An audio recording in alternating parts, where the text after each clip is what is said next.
¿Qué pasó, mi gente? It's your boy Robert Ramirez, and I'm back with the Con Todo podcast. You know, my boy JV gave me a heart attack not too long ago. We almost thought we weren't going to have any type of audio, and that was going to be very disheartening. All this was going on as Graham was smiling, too, by the way, and I wasn't going to say anything till the verdict came back, and we're good. Because we're holding a good standard here at Ref Productions with good audio. Our podcast is one of the best audios in the game right now. So I was like, man, our number one thing, we ain't got no, but we got it because my boy found his microphone's in my car, guys. I didn't steal it though. I promise. But man, today we have a special guest. This is one of my homies, man, Graham Rogers. He is the head pastor at Judson Church in my hometown, his hometown, Joliet, Illinois, the 815. And I'm really excited to get him here. And first, before we start, I want to give you your roses.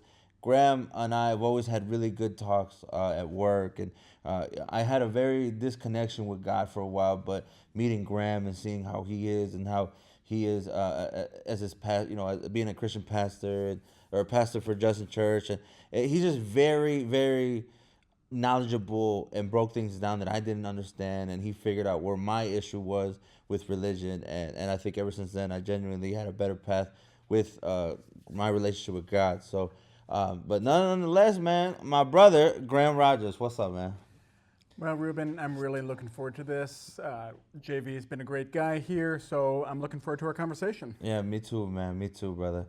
What would you say when you go through our discussions, all talks we've ever had?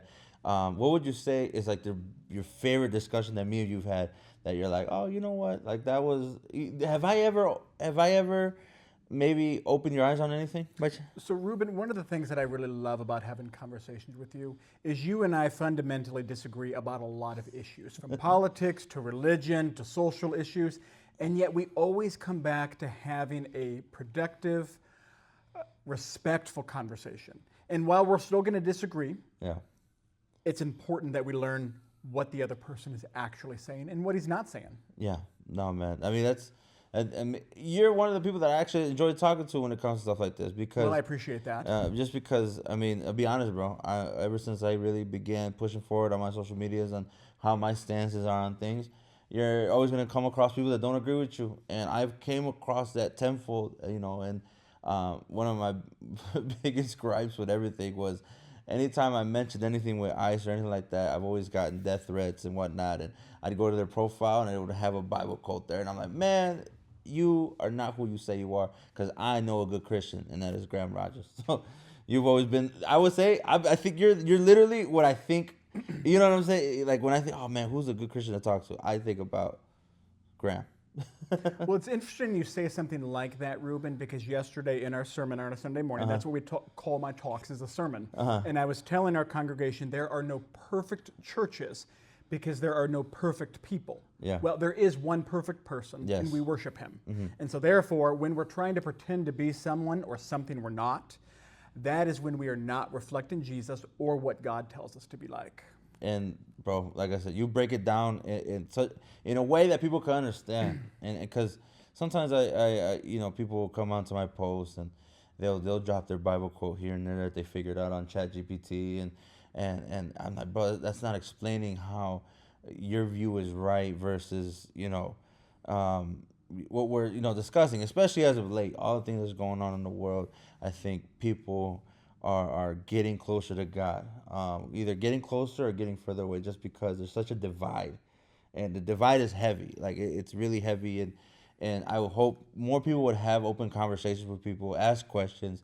Anytime I've asked Graham a question, he's never belittled me. That's the biggest thing. I think people don't want to enlighten. I always tell people, enlighten me, don't belittle me. And I mean, today before we hit record, we had plenty of beautiful conversations, and you enlightened me in a lot of things and how you break it down. Right? I was like, no wonder he's a lead pastor. So, what I enjoy about him too, man, you bring a Spanish pastor that to do sermons at Judson in Spanish, right? Like, So we had a congregation, a Hispanic congregation, that met and rented our building for about 20 years. They have since got their own building, which that's is awesome. terrific, Yeah. and we wish nothing but the best for them. But we have a number of congregation members that primarily speak Spanish, but we want to serve them and care for them because we believe that God has created all people in His image, whether they are black, white, Hispanic, whatever that is, they're made in God's image. See, you see, y'all see what I'm talking about, right? Y'all see exactly what I'm talking about.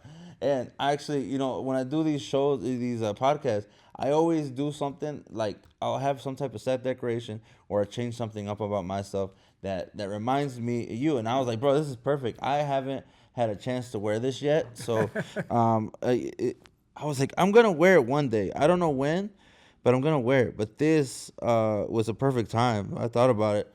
Literally today at work, I was like, all right, you know what? I'm going to wear this because it represents Graham in a way, you know, but it represents his views and whatnot. And I think you're going to like it too once you see it because I think Jesus is is very blingy. I don't know. Why would you say that, Ruben? Why is Jesus blingy? Because he's a light. He's a light in everyone's life. Well, I think it's fascinating that you say the word light because in the original language that the New Testament was written, the word glory, which is what God has created everything for as His glory, actually means light or great radiance. And so around Christmas time, we think of the story of the shepherds, you know, the shepherd scene, the nativity scene, and in this, the shepherds are out in the field, pitch black out, and then all of this light shines all around them. That is the glory of God. So your necklace reflects the greatness, the lightness of God. Do you find it funny though? I was like, I finally found the time to wear it.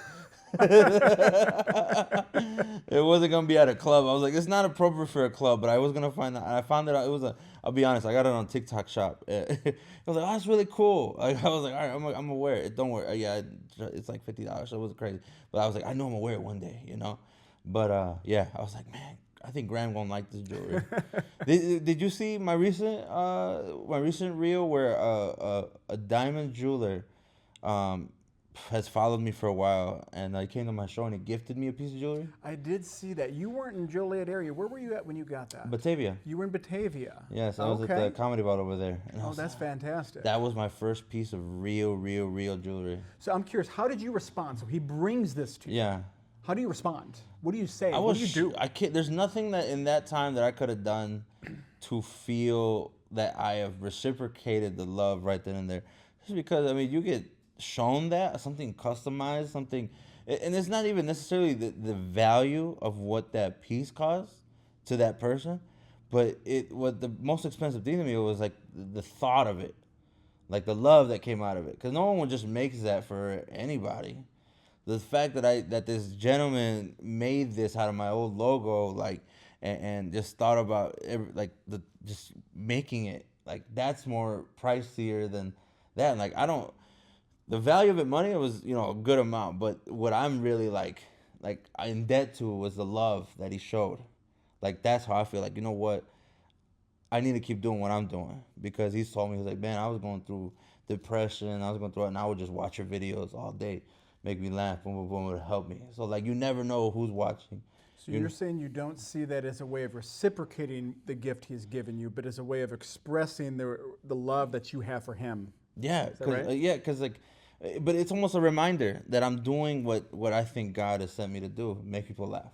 Okay. Bring joy into people's life. Okay. You know, I like I said, I'm not the most religious person. You know, obviously we're all sinners and whatnot, but I feel like what I'm doing is his calling, in a way, just because I'm now able to impact people, just because I'm doing something that I already enjoy doing, you know, and having that effect on people. Like, you know, people coming up, his story, his testimony to me, like, bro, like, I was going through a dark time. You just looked at your videos, you made me feel better. I'm like, that's all I want, you know. And in that during time when I received it, I didn't know what to say, man. What do you say? Like, I don't think you can. thank you. Thank you. Yeah, I gave him a hug and say I love you. You know, it's things like that keep me going too. Cause this is a hard career path, man. Nothing is guaranteed what I do, bro. And But I know that the little things that I've been doing every day have helped me substantially. I mean, from our talks, what, 2, 3 years ago to now, the conversation is different when it comes to, where we're at, and I enjoy every time I see how's everything going. And I could always tell you something good that's coming up, that's different, that's better than what I had before. And, but then again, I look out for people too. I think that's a good lesson you've always given me, man. Look out for others. You've always had your food pantries, and dude, you have no idea how important food pantries are to me because that's where I used to eat out of. And I think when you told me your church provides food pantries, that hit somewhere. I was like, man, I used to be a rag at these places, man. I filmed out the tax form and everything. So that little paperwork you get before, I filled all that out, bro. And so when you said like that's awesome, man. Like I really, and I told you I want to help people one day, and I'm slowly getting to where I want to be, so I can able to help people, like. God willing, I'll be able to do my first back to school festival in August. Where are you doing that? Joliet. I'm gonna do Nice. Joliet, and I think we're doing in Pekin too, over at Okay. Peoria, just because that's where the two places that affected me. So what's a back to school bash party look like in Joliet? Supplies, Okay. giving supplies out to all the families that need it. School supplies are expensive. I don't, for some reason, and then a lot of the schools expect you, throw in 12 boxes of crayons for everybody. I'm like, oh man, I can't imagine. It adds up. It adds I up. can't imagine, especially with people who've got 4 kids. Come on, man. Yeah, you're getting that bill. You're going to Walmart spending $500-$600 that you don't have on, especially with times nowadays, man. People are probably putting on a credit card and having to pay it off. So, I'm still working the little details out. But if everything works out, it's gonna be like a haircut event too, free haircuts for the kids. And just looking out, and then I don't know, maybe have some people have services there too. Good for you. Good So, for you. But in this scale, one day I'm gonna be able to just sponsor 50 all over the states and everywhere. But I've been, like I said, I've been looking out to help more people out, man. I mean, I did a couple of charity shows not too long ago for immigration rights. All the fees went, all the money went to support people that are getting their papers and everything. And I'm just doing what I can, and what I can do. I think that's what God would want us to do, right? Amen. Well, you've talked a lot about what you're planning to do. Can I ask, let's get into the fundamental Yeah. reason. Why? Why are you wanting to do all of this? Because I feel like if God gave me 10 gifts, only one belongs to me. Okay. 9 is for me to give out, to bless others. Okay. Why 9? Why not all 10? Why not 8? Why not 7? Because I think one, he wants to show that like your path that you're going is correct. Okay. So, So how do you know if it's correct? the quality of life. The quality of life. Okay. I don't wonder where my next meal is at, evidently. But there was a point in time where I just wasn't on my P's and Q's. I wasn't doing the right things, and I was messing up every day, and being lazy, and I had the most excuses in the world, and just life wasn't going. I was couch hopping, till the day, I was just like, I don't like this life. I gotta figure this out. How do I do it, and that was a big time during that time where I didn't know if I believed in God anymore, because why am I going through all this? Why? Like, I had a beautiful life with my mom and dad, but we moved away, and I'm by myself, and now everything's horrible. Like, But I think during those times that made me appreciate more. And then I'll be honest, even nowadays, right? I think about it like, okay, cool. I could do all these cool things and help out people and whatnot. But sometimes I think about like when everything was so simple, right? When I only had $10 to my name or something, like, man, life was less stressful during that time when I had almost nothing. To where like now I'm like, oh man, I gotta book the flight because I gotta go to Texas this week. I gotta make sure I got a rental ready. I gotta make sure, And it's like you're thinking about all the things like, man, Ruben 5 years ago wouldn't even be thinking about my Airbnb, my travel, my hotel, nothing like that. And about making sure people are paid and left and right. And it's almost overwhelming. But I think this is a sign that there's more to come. Okay. I've never traveled in my life, Graham. Never traveled in my life. I went to the Bahamas one time because it was a basketball trip that we ended up fundraising for, and obviously I went to Mexico to be with family, and now it's just like I'm looking at my tickets on my phone, my hotel bookings, I just did my taxes recently. I was able to see, where I've been. Like, it's so cool, and that it came all stem from making people laugh, So I think that's another, like, I know that I'm in the right way because I'm traveling more with it, I guess. Okay. Okay. That's interesting. But I mean, with you, bro. I mean, how did you know you were going in the right place when you were, because obviously you didn't start as a lead pastor. No, I did not. No, I did not. I mean, you and I worked at the same hardware store for a couple of years, and that was in the middle of COVID. Yeah. And so, how did I know that I wanted to work in a church? Yeah.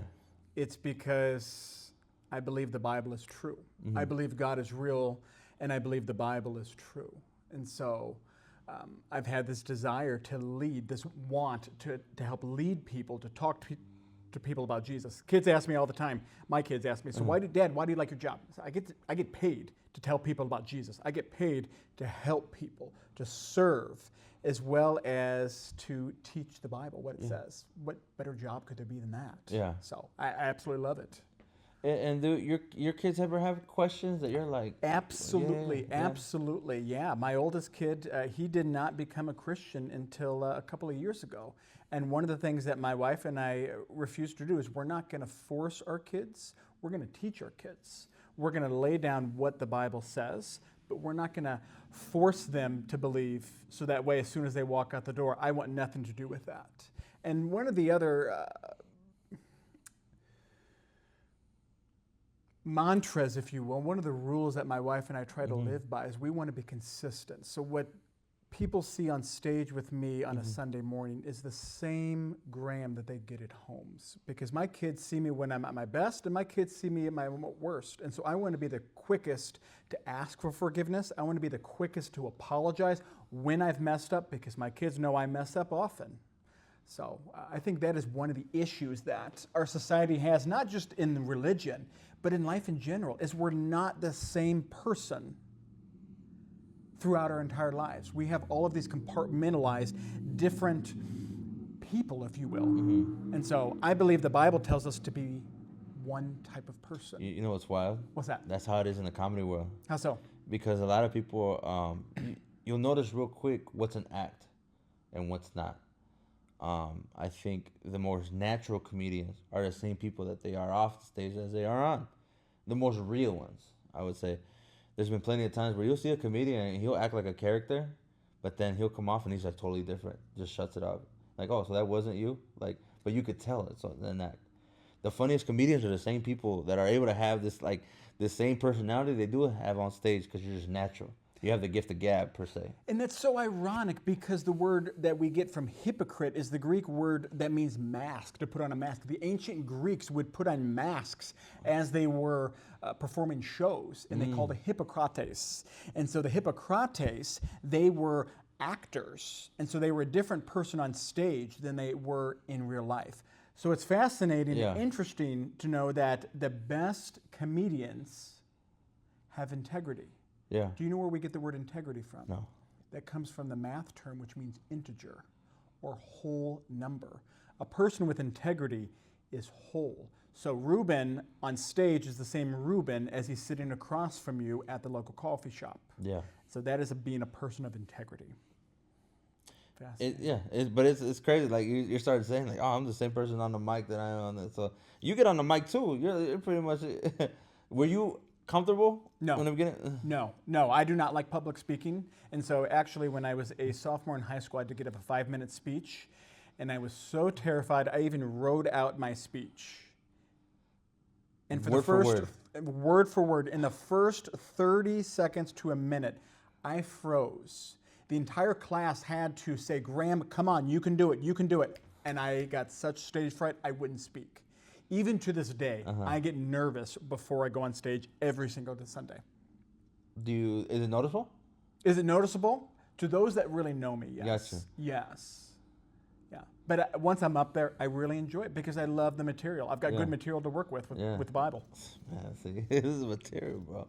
And the thing is like, you get you feel, when you see people reaction, right? You know, that gives you an energy, right? Absolutely. Well, comedy. That's what you've got, as you feed off the crowd. Yes. So you feed off, okay. So how do you do it when you have someone heckling you? I become a sinner, Graham. Okay, all right.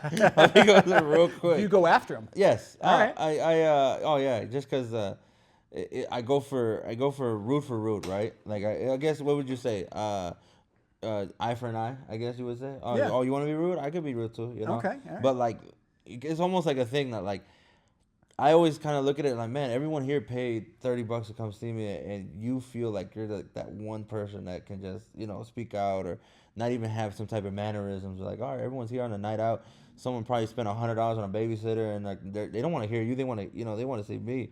So the crowd also loves that though, because they know that once I hear you, it's showtime. You know. So I had a show not too long ago in Stevensville, Michigan, and redneck town, I would say redneck town, small town, and I shouldn't have been there, but I was actually their most selling comedian they've ever had.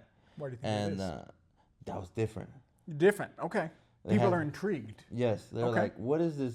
Because obviously everyone sees me on Facebook. Mm-hmm. What does this liberal Mexican comedian got to say that's against everything we probably got to say, And so we filled it up. One of the best shows I've had all tour, and on top of that, it was one of those things. It's like I heard two people talking, but they were like talking like a decent tone, man, and like you could hear like the table shh, shh, like kind of tell them to like kind of shush it. Be quiet, yeah. Shh, shh. And then like I was trying to finish this joke because I have like a 12-minute joke that I say, and I just hear shh, shh, and I was like, I'm gonna ignore it. I'm gonna just keep, and I was like, until I seen like one table in the middle, kind of gave me these eyes like get them, like get them, Yeah. And I was like, fine. I cut the joke right there. Hey, what's going on, man? And that's when they froze. Yeah, deer in the headlight. Like, what you guys talking about? What you guys talking about? And like, nothing, man. I was like, well, why are you so loud, bro? Like, it just pretty much, long story short, broke it down. I was like, hey, man, there's like 250 other people here right now trying to enjoy the show, and you guys, and they can hear you, and they're like, sorry, I won't do it again. I'm like, all right, cool. And then like maybe 10 seconds, but I heard them again. Then after that, I became a real sinner. But long story short, they walked out. I was just on them. And then you get back to the show. Yeah, back to the show. Does it throw you off at all when you have someone either being distracting on purpose, like a heckler, or just not interested? What do you mean? Like if So you're sitting in the show, you're trying to do your thing, yeah. and I sitting there with my arms crossed, couldn't care less about what you're doing. Is that throwing you off? No, because I actually be honest, a lot of those people that were like this, it's either their first show ever, so they don't necessarily know how to react, and they'll come up to me and say, hey man, great show, and I'm like, you didn't even move. Is it because they don't know how to respond? Yeah. What do I do? What do I do with my hands? Before we started recording, I'm thinking to myself, do I hold my hands out? Do I put them on the table? What do I do with my hands? Exactly, bro. Yeah. And it was, hey man, you did amazing. I was like, you didn't even laugh. You didn't even move. Yeah, And then sometimes I'll pick it. I'm like, hey, like, you good, bro? He was like, relax your arms, man. You had a show. Like, you gonna hit, like, what did I say to piss you off? Nothing. Just had a bad day at work. Then now you dissect the issue. You had a bad day at work. What happened? It's almost like a quick venting session, and then you find out that they're the ones that are like, well, I was late. I'm like, well, that's right. That's on you. Yeah. So like, you know what I'm saying? So it's like, all right, cool, boom. You find the dissect it. You nip it in the bud, and after that, all right, fine, relax. Now they're like, and I've necessarily I've had a couple instances like that where I just see them like this, and like, I've never had a complaint, yet, I guess. To the point where like, oh, he's to this, he's to this, he's to this. I'm very vocal. I think you need to take your career in a new direction. Be the first comedian who's a therapist as well. I'm sure just bring in a couch. I'm sure there's got to be one out there. Like my next guest, my boy Mark. He's a comedian and he's a nurse. So like, there you go. They're gonna be. They do say laughter is the best medicine. Right. See, he's gonna provide it. I'm gonna be mad though. My blood sugar's gonna be down. He's gonna be like trying to crack a joke. I'm like, bro, give me insulin. But I just thought I'm over here dying. You're like, hey man, why the chicken cross the road? I'm like, I'm gonna die, bro. I paid for the show. He's like, all right, man, this is my open mic. But no, Graham. I want to play a game that I kind of a little mini game. All right.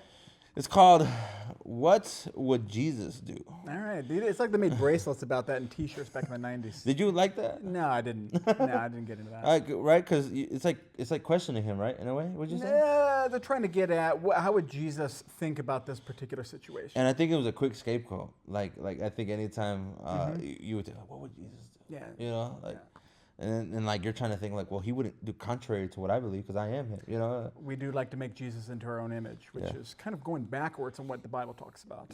Well, how about this? We'll play that afterwards. Let's do it. But I want to tell you about my favorite character, or not character, person.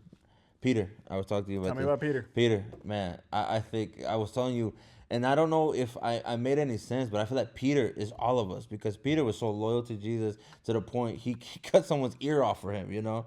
And even Jesus wasn't against it, right? Jesus was against it to the point where he even fixed the person's ear, healed them, and he was like, hey, don't do that. But Peter was still like always just ready. Do you ever feel, how do you guys feel about Peter? I would say, like, how do you feel? Is it good to have someone like Peter next to you? So Peter is a complex figure because he's the guy that always puts his foot in his mouth. Mm-hmm. He's the guy that is saying what everyone is thinking, for good or for bad. Yeah. So yes, he does cut off Malchus's ear in the Garden of Gethsemane when Judas betrays Jesus with the kiss, and then the Roman soldiers take him away. But what happens later on in that night? Peter denies Jesus 3 times. He calls down curses upon himself when a simple servant questions Peter. You were really with Jesus. And he says, I swear, I do not know Jesus. So he runs in the opposite direction. So I think we love Peter because he's real. Because he is who he is. He makes mistakes, and yet he's not beyond redemption. He's not beyond being brought back. Yeah. I appreciate that you said the word loyal. Peter did say that earlier in the Gospels. He said, Jesus, everyone's going to walk away from you, but not me. Yeah. What does Jesus tell them? You will deny me 3 times. Peter hangs his head in shame, but Jesus restores him after his resurrection. So why else do you really like Peter? Like I said, bro, he's just us. I think the ability to mess up and being forgiven for, but also learn, like, hey, what's wrong and wrong. That reminds me of us. I think that we're all human, you know, and I think we're all loyal to something. I think, you know, you know what's wild? I learned what the Last Supper was about. Tell me about it. So I just looked at the picture. Now, that's cool because obviously in a Catholic household, you're going to see about 30 of them everywhere. You know, beautiful portrait. But like, I just thought, oh, they're just eating one last time before, you know, Jesus was gone. You know? I never got the Last Supper because Leonardo da Vinci painted that. But why are they all sitting on one side? Well, they're 2 sides. Well, they're all so it's all looking at Jesus in the middle, and everyone's sitting around him. Yeah. Who's on the other side in the painting? Oh, the front? Yeah, the front. There's no one on the other side. I think there's a point of view thing. I don't know, all right, maybe. all right. But it's but anyways, back to it. So it's when Jesus said there's a traitor among us. Yep. But the picture was broken down. So I'm gonna find the video where I saw everything. But the person described everyone's reaction, who everyone was, and Judas had the knife, I believe, in the, like hidden in the Last Supper, and that's where you see like who's the traitor, obviously, and then Jesus had his hand like this, going for what was it? He was going for something, but so was Judas, I think. Okay. Do you know what I'm saying? I'm not familiar with that. Okay, one. I'm gonna find. I'll find the video. I'm gonna send it to you. But it's really interesting, bro. But like, it showed the smallest, like descriptions, man. And it was so awesome. And like, it just described it entirely. Like, it showed like Jesus' hand reaching for something, but also someone else reaching for it, and you could tell who was taking the bread off of the table, and it's just wild. So. Funny enough, you're my guest today, so I was able to talk about it. That was good. But I think it was wild, man. Is that what the Last Supper pretty much was? Not necessarily the painting, but like kind of hours before the. So the Last Supper was celebrating the Passover. So the Jewish people, they celebrated Passover, taken from the book of Exodus, when God leads the Israelites out of slavery and in captivity in Egypt, and He says, "You don't have time to be able to bake bread. So what I want you to do is to have this unleavened bread, and you're going to eat with your clothes on, eat with your shoes on, and you're leaving." And so the Passover is when God brings down judgment on Egypt and kills all of the firstborn males. So God passes over the Israelites' house. How? Because he instructs them to paint blood over the doorposts, lamb's blood, over the doorpost of the Israelites' house. So God passes over the Israelites' houses. And so the Jewish people still celebrate Passover to this day. So Jesus and his disciples were celebrating the Passover meal. So it was kind of like rough back then, too. No, absolutely. Absolutely. Yeah. So the Egyptians enslaved the Israelites. They oppressed them, treated them horribly. And so God sends Moses to lead the Israelites out of Egypt back into the Promised Land. And yeah, see, this is, y'all know what I'm. See, y'all see what I'm talking about, right? Because he explains it to how everyone can understand.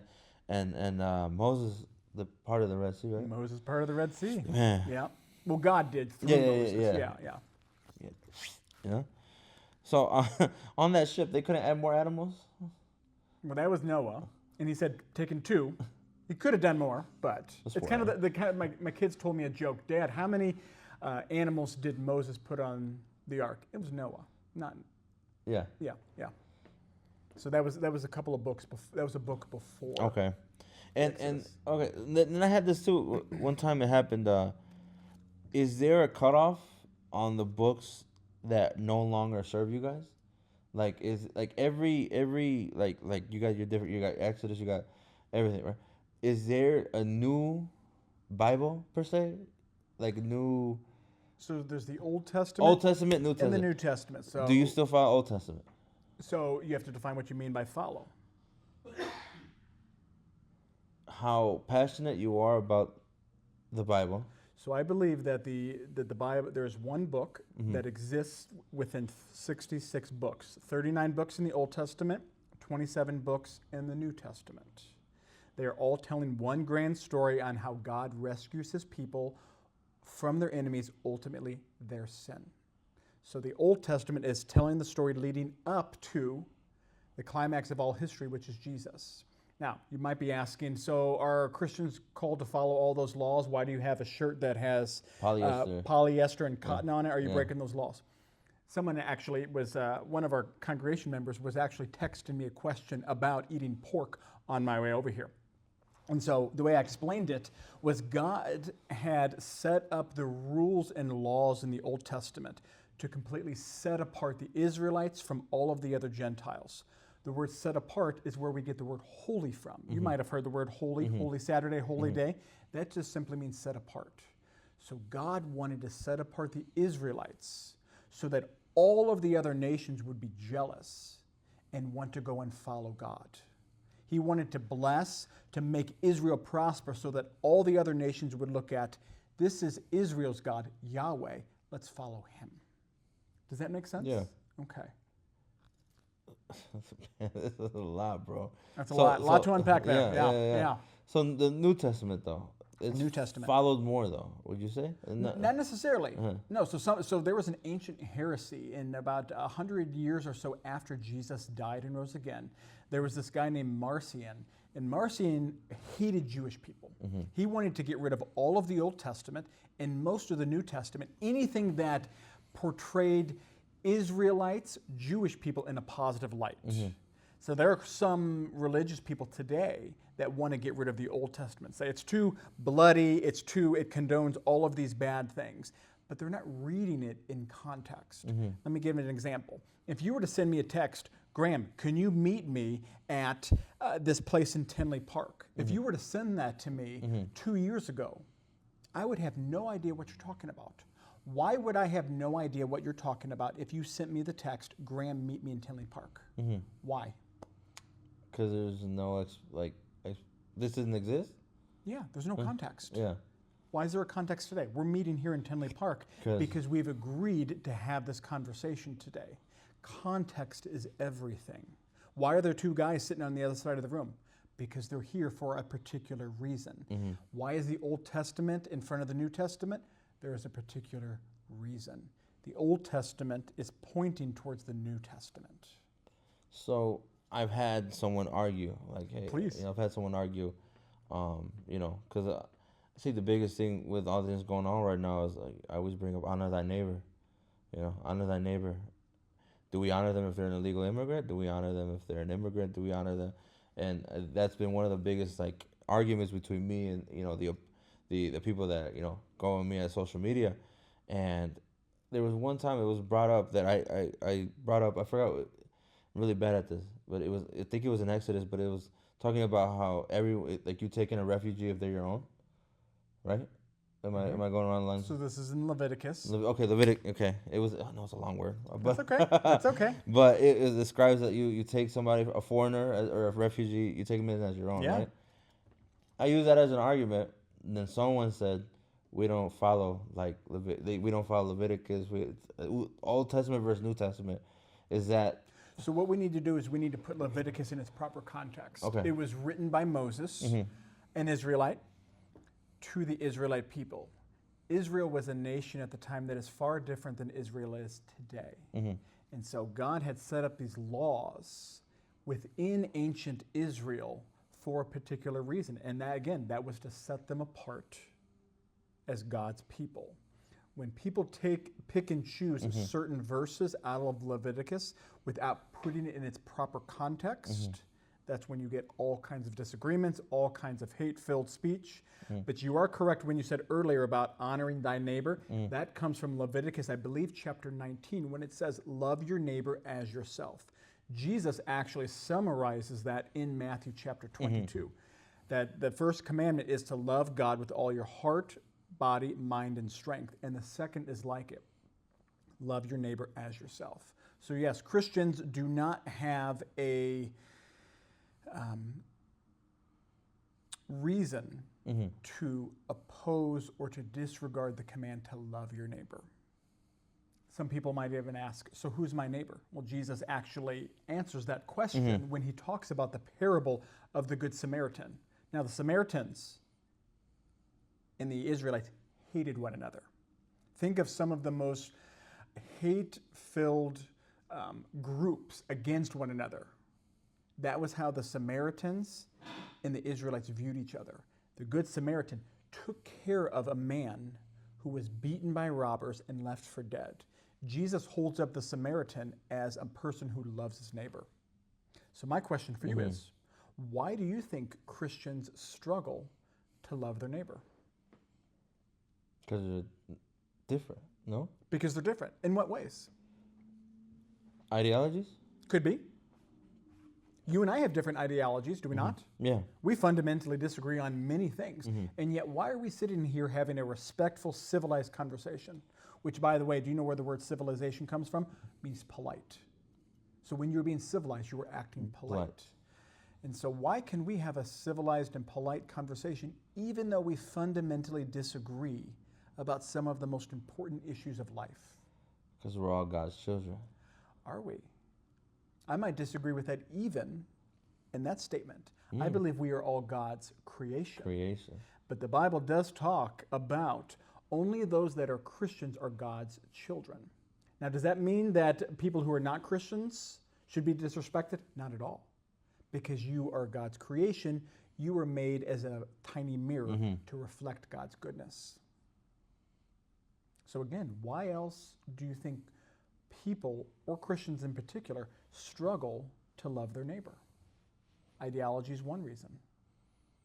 Well, you said the New Testament had a lot to do with laws. The New Testament does have quite a bit of laws. Yeah. Absolutely. I think that was one of the arguments of the opposing side. They said, oh, the New Testament has a lot of laws that God knew. The borders, like he wanted, I forgot what it was, bro. I'm bad at that. But long story short, that was their argument, though. They said that God was a man of law. You follow law. Yeah, it does say, the Apostle Paul does write in 1 Corinthians chapter 14 that God is a God of order and instruction. And so, yes, there's called to be order in society, not only within the church, but also in the wider culture. So order is not a bad thing. But I think that's what maybe my biggest disagreement on that. Maybe Please. just because, and I think we've talked about this before. Me and you. I think sometimes I create this description of God that might not be what you see him as. Okay. Um, In what ways? I think he accepted. I think he wouldn't be okay with what's going on right now. In what way? And what is he not okay with? The treatment of immigrants. The treatment. Okay. So Yeah. can you expound on that? Just how they look frowned upon, down upon. I mean, they're being targeted at the moment, Okay. labeled as criminals, treated like criminals, and ripping families apart. I don't think that he would accept that necessarily, but You don't think that God would accept the mistreatment of people? yeah. Well, I agree with that. But here's the difference between kind of what you were getting at and I think where the Christian faith is. By what standard are you making these decisions? I'm basing my standard on what God says. Mm-hmm. God says in Micah chapter 6, which is an Old Testament book, the book that everyone, many people believe is unjust, is wrong. It says in Micah chapter 6, verse number 8, what does God require of you, O man? To seek justice, to love mercy, and to walk humbly with your God. What does the word justice mean, Reuben? Justice. I believe getting justice is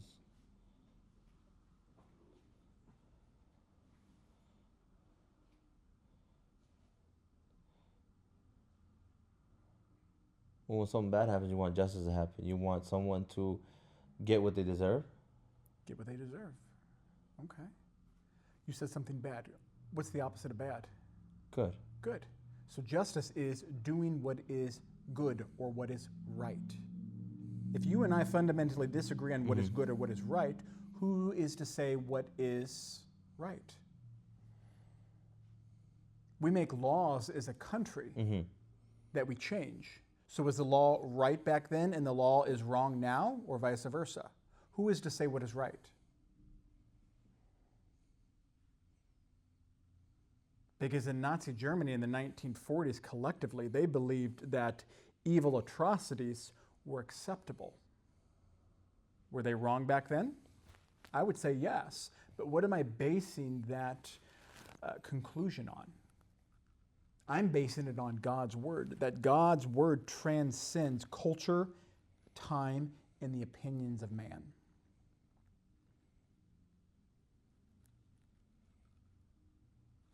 This is a lot. It's a lot to unpack. We need 2 episodes. We need 2 episodes, Graham. So how I respond to those that do not agree with me sometimes. Yes.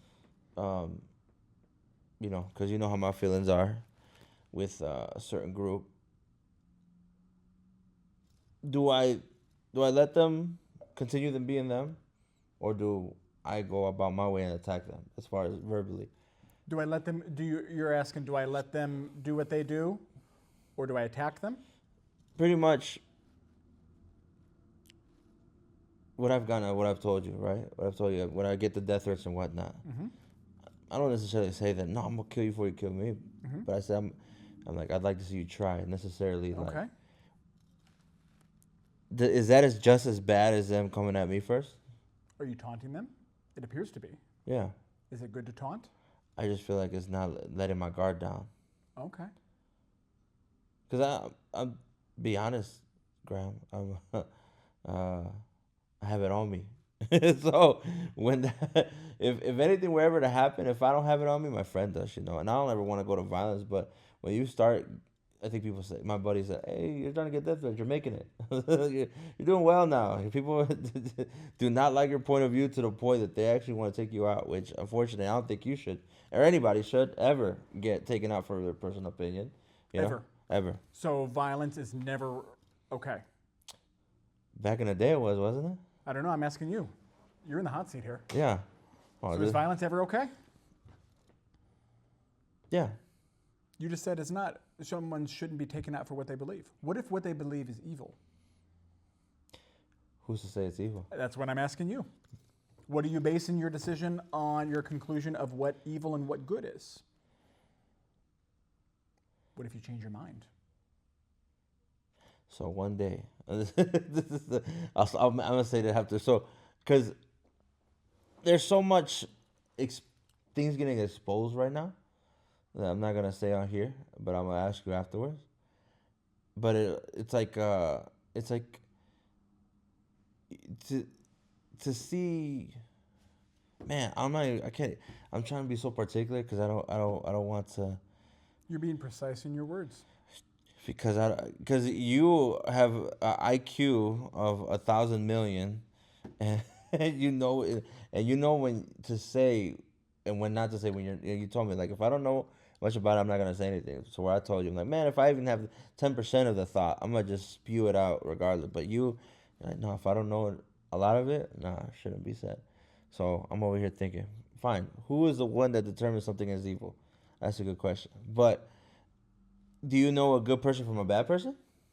Do I? Yeah. Well, if we're going by what God's word says, then I would say no one is good but God alone. But does Graham know what a good person is? According to the Bible, acting justly, doing what is right in line with God's word, those are people that are doing what is good. But I also believe that even every person can do good by God's grace. The Christian term for that is called common grace, and that God gives grace to all people. We get to enjoy the sunshine. We get a conscience. We get to enjoy family. Jesus says in Matthew chapter 5, verse 45, that God calls the rain down on the just and on the unjust. That is common grace that God gives to all people. And so, yes, even quote-unquote evil people can do good, but that's only by God's grace. Just like quote-unquote good people can do bad. But under Graham Rogers. What about it? Do you know what good and bad is? Yeah. By Graham Rogers. By my own Yes. own standard? Yes. No, because it changes. We judge other people's. We judge other people by their words and their actions. Mm-hmm. We judge ourselves by our intentions. I didn't mean to say that. Mm-hmm. It came out of your mouth, and Yeah, it was yeah, very rude. Well, I didn't mean to say it that way. So we judge ourselves by our intentions. We judge other people by their words and their actions. And so what I think is good, I find that what I think is good can often change. But if I evaluate my life, my words, by what God says, then it's not going to change. And I think that's where people who are not necessarily super connected to Christianity or any religion, is why they can't see it, right? It's possible. Yeah. Man, Graham, thank you. Absolutely. For everything. You're always a good conversation, bro. You always you make my brain work, bro. I'll be honest. So that's good. And I appreciate you always being okay with me sending you a question randomly. I'm sure I texted you a couple of times like, hey man, what does this mean? Yeah, so definitely gonna have you back later in the future, just because we have a lot of definitely want to talk about more stuff. But Graham, is there anything that Judson Church or anything's gonna be having here soon? I'm not at the time. I'm just really looking forward to what your podcast does. This is a great show, and I've really enjoyed this conversation. Well, thank you very much, Graham. I appreciate you being here. For the people who are in need of assistance, by chance, your church does have a food bank. When does it? We actually had our food pantry earlier today. It meets on the second and fourth Mondays of the month. We serve well over 250 families each month. And so beautiful, bro. We want to serve the community. Yeah, I passed by it before too, and the car lines are like, oh it's man, packed. It's packed. That's so awesome, man. So if you need assistance, man, you already know. I'll put the information there. But thank you, Graham. Appreciate you once again, brother. As always, mi gente, it's been the Con Todo podcast, episode 11. Thank you guys for watching. Please subscribe, share. Appreciate y'all. Ahí los va, mi gente.